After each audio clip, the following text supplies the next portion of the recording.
يريدون ليطفئوا نور الله بأفواههم والله متم نوره ولو كره الكافرون. لسطا مليون دل نيابة، سطا مليون أو قرآن هل لنا وما نأمين يتوى بانقدان هر بأشكرا أبينن، مناري مزقود بأشكرا أبين ريت، حجاب نقاب آفرتان بأشكرا لشاركان ولشقامكان أبين رين، حج عمروك خوي أمين يتوى إن له ربه أم إسلام خوي هي أجر همومان هل قرينا وببين بملحيد واز بينين بلين خوانية كفر بو إسلام بكين خوال ملككي مسقال زرية كم نابيتو أما وعدي الله يا أم دينا أقات ما بلغ الليل والنهار شو روش بقى بكيو أم دينا أقات يستا شو روش قيشتوتا كيو أم ديني ليه أم إسلامي ليه ناو جرقي أمريكا بري مزقوتا بري مسلمانة خودي أمريكا كان أبن بمسلمان حاليا 6 مليون مسلمان لناو أمريكا يا جيت بريطانيا الحمد لله مزقوتا كنيس كلاسا كان أروخيندرين أكرين بمزقوت مسلمانان ايان كرنوا لجولكي أكرنوا لمسيحكاني أكرنوا يكن بمزقوت كاكا جي إسلام جيشتوتا يابان جيشتوتا الصين جيشتوتا هندستان كواتا لا خوف على الإسلام أم إسلامه هيش ما ترسيكي لسرنية أما وعدي الله يريدون ليطفئوا نور الله بأفواههم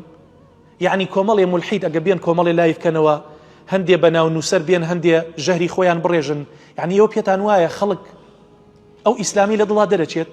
دوسيا جنج لمزقود بتوري واز بيني وببيت مرتد وملحيد كومالي خلق لزانكو بانقشي إلحاد بكا إترتو بلي بخوات طواو من جزور جا ما مسافري خلقك وليم بو كل الله خلق زور بي وازينا الله بلا شي وازينا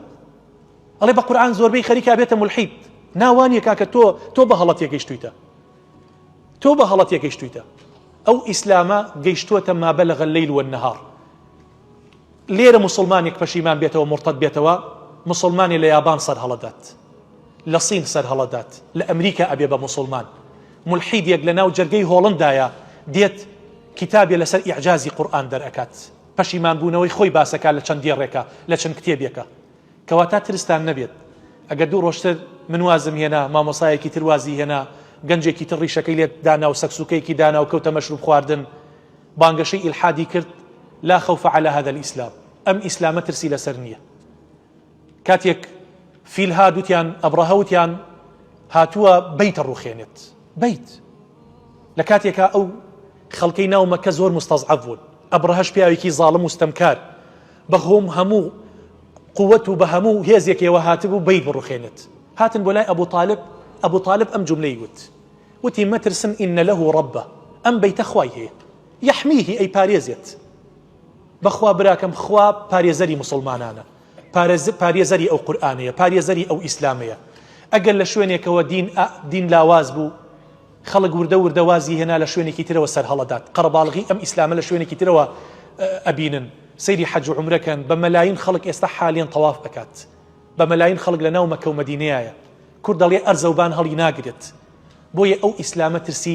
ترسي لسرنية أقد تودلت صار دبيته ويقينة بيت خلقاني كي ترهي دوبارا دسبي أكنوا وردا ديننا وإسلامه